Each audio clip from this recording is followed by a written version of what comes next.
What's up, everybody? Welcome to a new video. In today's video, we're going to be going over the 8 Redbubble success tips to make you more money on Redbubble. Every single one of these tips are valuable.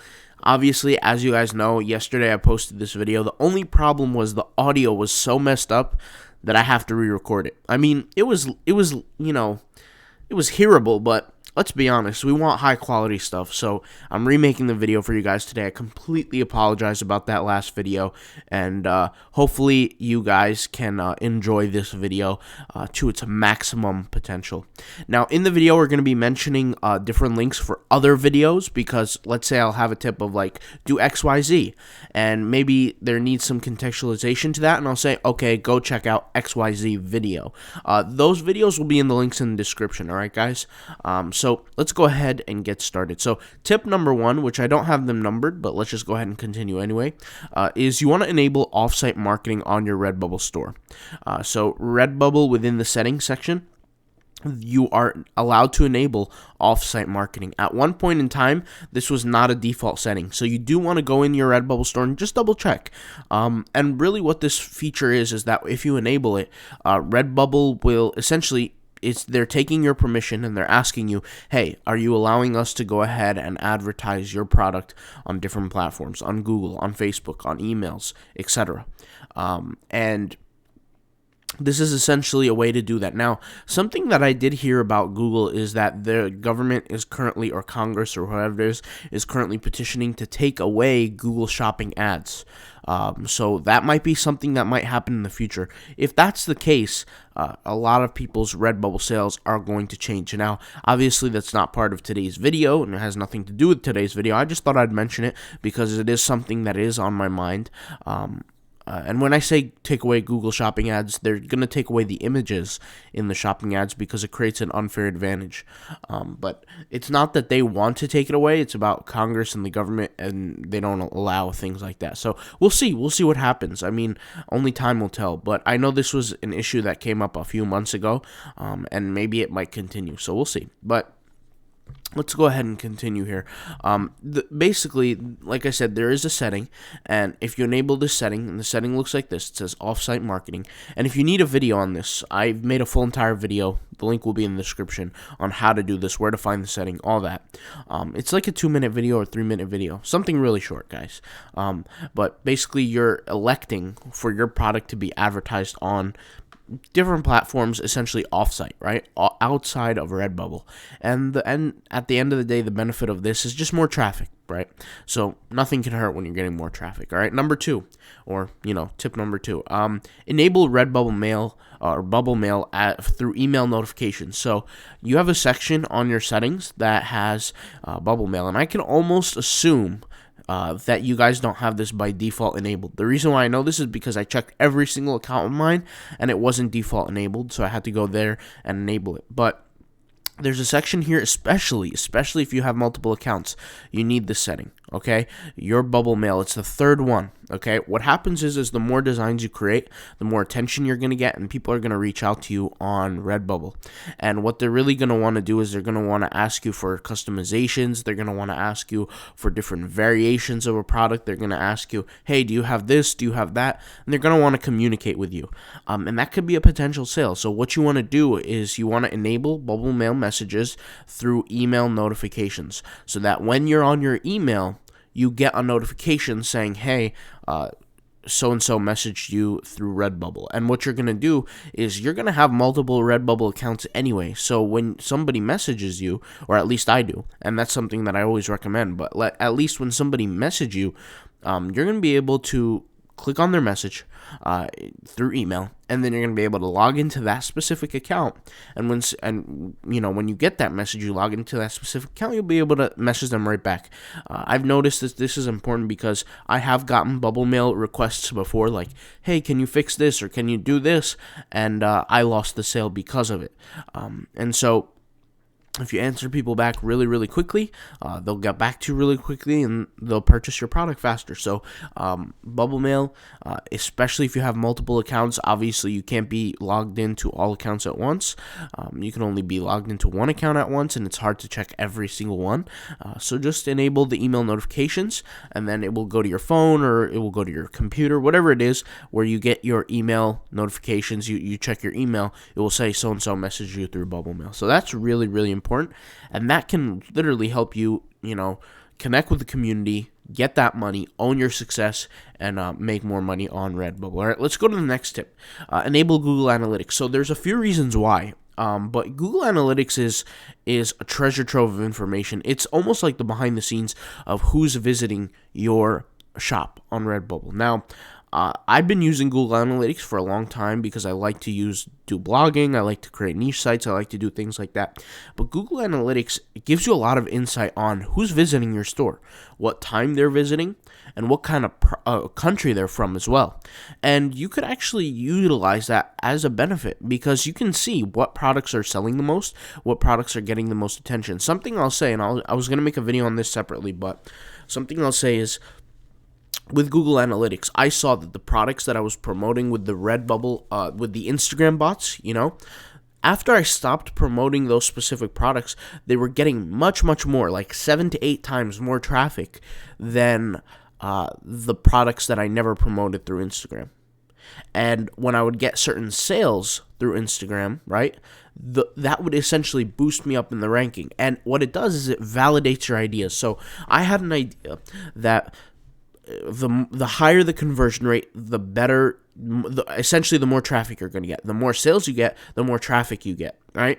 Now, that sounds obvious at first, but I had to validate this. I mean, we don't know. Redbubble doesn't come out with information saying, hey, this is the case on certain things. They don't tell us, about their algorithms, and I don't blame them. They're a publicly traded company. They're a big company, and they have competitors. So why would they? But anyways, what you want to do is you want to go to your Google Analytics and check what products are selling the most, why they're selling the most. More importantly, why they're getting as much attention as they are. And something I want you guys to discern and think about is the difference between traffic and sales. You can't walk away with sales. I mean, you can't walk away with traffic, but you can walk away with sales. I could have 1 million people visit my design, but if I'm not getting a sale, it's worth nothing. All right, so something that you want to be aware of is look at your traffic compared to other people. What is your conversion rate of your store? Easy way to do this is just take, the number of sales you got and divide it by the number of viewers, right? So, for example, if I got 4 sales out of 100 viewers, then that means my conversion rate is 4%. On Redbubble, I'm going to say that the average is probably about 1%, 2%. It could be lower. I'm not aware, or it could be higher for some people. I feel like it just depends on your niche. It depends on your design quality too. It depends on a lot of stuff. I wouldn't recommend that you go with a general store, but that's completely a different conversation on its own with a different video on its own. So let's go ahead and continue here. The next tip is going to be create your designs upfront for the week, the month, the year, whatever. A lot of the times we as humans, we like to get into flow states. Basically what a flow state is, we're working, and it's almost like the time passes by so quickly, and we're in this unbreakable phase of almost like a mindset, right? And getting into that flow state is really, really valuable, especially when it comes down to Redbubble. I mean, you guys have done it all before in life, right? Whether you're a student watching this, whether you're a mom or a dad watching this, and you've been, you're in that flow state cooking for your family or cleaning, or, maybe you're driving even, right? We've all had flow states before. Maybe at work you've had a flow state where it's almost like this just unbreakable pattern until the task is completed. You're just in a perfect flow, right? It's not hard for you to focus. It's not, you're in just this tunnel vision almost. What I like to do is I like to utilize that and just sit down and just start designing, right? I might create more than 60 designs, more than 100, more than 500, more than 800, right? I just sit down, create. And I've revealed this in the Autopilot Passive Income POD design course, where I've said this, where I've created 63 designs in 34 minutes. And so for me, sometimes I might like to, sit with the family, turn on a TV series or something like that, have music playing in the background, and I'm just sitting down working on these designs. Everybody else is around me. I'm in a flow state and let things kind of go for me, right? And that results for me to get a lot of work done. So I might at the end of that session get 500 designs, 580, 400, 300, whatever it is, right? And it's a small period of time where I just sit down and get the work done. And within an hour, I'll have over 100 designs easily. And so for me, I'll get all those designs done, and then that'll be one day out of the week. Or one day out of the month, rather. Whatever the number is, right? It doesn't really matter. And put those designs to the side. And then what I do is I take a small percentage of those designs every day and design. So for me, if I'm doing, let's say, 600 designs, I decide to sit down. I'm doing 600 designs. I've been working for 3 hours, whatever the case may be. What I'll do is I'll take 60 of those designs every single day, and I'll post them on Redbubble. Okay, and when I take those designs and I post them on Redbubble, I'm saving myself time because I'm allowing myself to go into another flow state. If I break my flow state and I go from designing to uploading, that's kind of like breaking my flow state. But if I'm in a flow state of just straight up uploading, straight up designing, I'm working faster, I'm working better, I'm working smarter, and more importantly, I'm acquiring more knowledge, right? The more you do something consistently over and over and over again, the better you get at it. I think Bruce Lee said, I don't fear the guy who practices 1,000 different punches. I fear the guy who practices one punch 1,000 times. Because what happens is, when you practice that one punch 1,000 times, you get better at that one punch. But if you practice 1,000 different styles, 1,000 different, different style hooks, jabs, uppercuts, all these different things, you're not going to advance really in all of them. You're just going to just practice them once, and that's it. So, that's something you definitely want to do is get into that flow state. Create your designs up front and utilize those designs that you have created for the rest of the week or the month or however long it takes you to upload them. But that's kind of one of my tips. And it's a big tip too. Go back and enable newer products. So this is one of those monotonous tips that a lot of us don't like to do, but the reality is if we do it, we could make more money. Hats, mouse pads, desk mats, those are some newer products that I could think of. But there are probably some newer products that date back a little bit earlier that some of us might not have enabled. And listen, I'm a victim of this too. I haven't really done all of my products that I have enabled, but I'm going back slowly and doing it. Just yesterday, I did like 15 of them. So there are products that I have not enabled. That's okay. Getting back into it, getting back into the race, and if I lose the design for that product and for some reason it doesn't work out, then it doesn't work out, right? I'm not going to shoot myself over it, but what I'm going to do is I'm just going to try my best to enable as many products as I possibly can. Because remember that when you enable as many products as you possibly can, it doesn't take much effort, and you're just helping yourself at the end of the day. So you want to go back into those designs and hit the edit button, right? Edit your product settings and go into every design. Make sure it's all there. Make sure it's optimized as best as you can. Make sure, the titles, the tags, you can take a look at them back out as well, right? So if you created design 6 months ago, a year ago, you're going to look at the way you tag those products and you're going to say, what was I thinking? Like, I could have done so much better. And you're going to go and change the thing. So go back, edit the older products, add the newer ones, right? Add the newer, edit the older designs, add the newer products, whether it be a desk mat, mouse pad, whatever. And also look at your tags, look at your title, look at everything that you're doing and see, okay, what was I thinking during that period of time? How can I improve? And you'll be surprised at the difference of the work produced from back then to today. All right, guys. The next tip leads me into something that I already spoke about, but optimize for odd products. Like, there's a lot of times we neglect those weird products that are kind of hard to fit designs on. But guys, there's a lot of money in those products, right? The products where you have the duffel bags, you have the duvet covers, you have the shower curtains, you have the weird masks with the the front line in front of them. You have the shirts with the back on them. The designs that you're not thinking of that are going to sell. The puzzles, all these kind of create the leggings. These are the products that you have the room to charge more for. And whether it be just simply from a product standpoint, or even if you left the default 20%, you're still getting paid more for it. Like, I would much rather sell a duffel bag over a sticker. Now, do I sell a lot of stickers? Absolutely. But at the same time, what do I prefer? I personally would prefer a duffel bag over a sticker. Why? Because there's more money behind it. Even if I set the default to 20%, just how Redbubble does it for us as in terms of profit. So go back, optimize for the older products. The odd products, the products that you don't think might sell, right? There's been a lot of times, guys, I can't even explain to you, so many times where I've sold a backpack that I've never expected would sell, or I sold a t-shirt on a certain design that I would never think would sell, right? And for me, for that specific design, the t-shirt was an odd product. Now, for majority of people, t-shirts are not odd products, and for me, they're not, but it was just that one design that I was like, really? Why would somebody ever buy it on that? Like, it wasn't a transparent design. It was actually a photograph. It was the same method that I showed you guys in the video a few videos ago with the unlim photos, and we take the photo, we put it on the puzzle piece, we put it on all that, and we hope that it sells. It sold on a t-shirt, and I was like, really? Like, I did not expect that to sell whatsoever, but it did.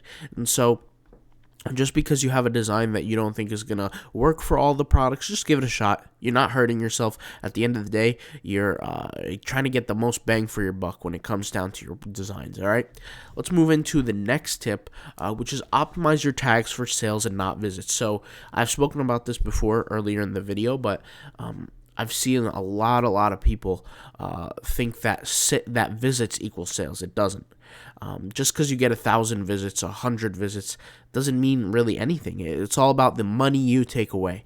And what we need to do is we need to not gas ourselves up about the visits, because that's how we burn out quick. I'm going to keep it real with you guys. I've been through this thousands of times, not in Redbubble, but in terms of business alone. People are looking at the wrong metrics. And when they look at the wrong metrics, they're telling themselves a fake story, a lie. And there are some people who might not get a lot of visits. Some people might get a high amount of visits. Doesn't matter. At the end of the day, the only thing that matters is sales. Now, yes, there are correlative data that can show that the more visits you get, the more sales you get based on conversion rates. Yes, that's correlative data. But associative data. That is associative data. But associative is not correlative, meaning we cannot guarantee that high amounts of visits equals high amount of sales. This is why I say optimize your tag strategy. So your tags matter a lot. And I've spoken about this before, but on Redbubble is one of the peculiar sites where you can create a design of a tiger and type in the word goat and rank for the word goat, which makes no sense, but you can do that. And that's why I say tag spamming is not ideal. Having a good strategy is ideal, and not all strategies are ideal. There's a lot of things in terms of tagging that you don't want to do. In fact, for more people, less is more. But unfortunately, that's not what's perpetuated in the media. That's not what a lot of people say. It's not what a lot of people teach. But I explain that all in the the Redbubble tag course. So if you feel like tagging is something that you might need help on, or you need a better grasp on, or maybe you think that's the thing that's lacking, all you have to do is go into your analytics, whether it be through Google Analytics or just the Redbubble default analytics in the dashboard, and check out your traffic. If you're not getting 1,000 visits, right, understand that 1,000 visits is going to equate to about anywhere from 10 to 20 sales a month. Okay, if you're not getting, and that's for the average conversion rate. So if you're not getting that many visits, then maybe the tagging course is for you. I mean, it just depends on who you are and what you believe. And I always say this, is that the tagging course is not get rich quick. It's not a guarantee, right? Because another aspect to your tagging is your design quality, right? And so you can have the best tags in the world. You can show up for so many people, and so many people might see your design. But if your design isn't there, you're not going to make any money. So a quick, easy way to figure out if you're going to make money or not is look at your traffic. Is your traffic converting? Yes or no? Figure out your conversion rate. But in the tagging course, we specifically talk about the SEO behind Redbubble when it refers to the tagging and the titling. And there are two main search engines, guys. There's the Google search engine and the Redbubble search engine. And amongst both of those search engine, guys, that comes to about 70 to 80% of my traffic on Redbubble entirely, right? Even if I use the Instagram bot, it doesn't matter. And we're talking about for developed stores here. We're not talking about for a store in its first month, or if in its infancy, rather. We need a store that's developed over time, about 5-6 months, maybe even 8 months for it to be fully developed. And when I say fully developed, I just mean for Google to give it enough time to capture all the data, all the designs, index them on the algorithm, things like that. So when it comes down to titling, when it comes down to tagging, they both have their own essentially their own purposes, and I show that all within the Redbubble course here. And if you're interested to see what the curriculum is, like the very specific topics of each videos, they're all right here. They're right under the course, right? It's over 30 videos, or about 30 videos, and we're going to do updates soon. And the more updates we do, the price goes up as well. So right now the course is at $39.99, along with the POD course. That's also $39.99. So they're both $40 each. And like I said, we're constantly adding to these courses. So if you're interested in this, I'll leave the links in the description to these two courses as well. Okay, let's go ahead and continue here. And by the way, guys, for the Google Analytics, I will leave a video for the Google Analytics as well. If you need help with signing up to Google Analytics, connecting it to your Redbubble store, I'll leave that link in the description. I'll also leave the link in the description for the video on how to set up the Offsite Marketing. I'll set that up as well. They're both real quick free videos. 2-3 minutes, 5 minutes, 4 minutes. They don't take much time at all. So get those two set up, and get that set up so that you're good on that area. But yeah, in terms of the tags, I've already explained it. But sales doesn't mean visits, and anybody can concur with my data and concur with what I'm saying. Go to your Redbubble Analytics, right? The built-in dashboard. You might have 150 visits. You might have 2,000 visits. You might have 500 visits. But do your visits equal your sales? Do you have 500 sales? Do you have 100 sales? Do you have 60 sales, 80 sales that month? Probably not. And the reality is because tags create visits, they don't create sales. But if you optimize your tags properly, you'll create sales. Assuming that your tag quality is decent, right? There's no remedy to bad tag quality. You can have assuming that your design quality is decent, there's no remedy to bad design quality. If your design quality is just purely bad and you can't design, it doesn't matter how many visits you get, doesn't matter what kind of tag quality you have, you need to focus on design first. With that being said, guys, these are my 8 tips. I know I had to re-record the video because the video that we posted before wasn't optimal. It wasn't ideal. But hopefully you guys enjoyed this video, and hopefully it helped out, alright? I'll talk to you guys later. Thank you guys for watching. Peace out. Bye.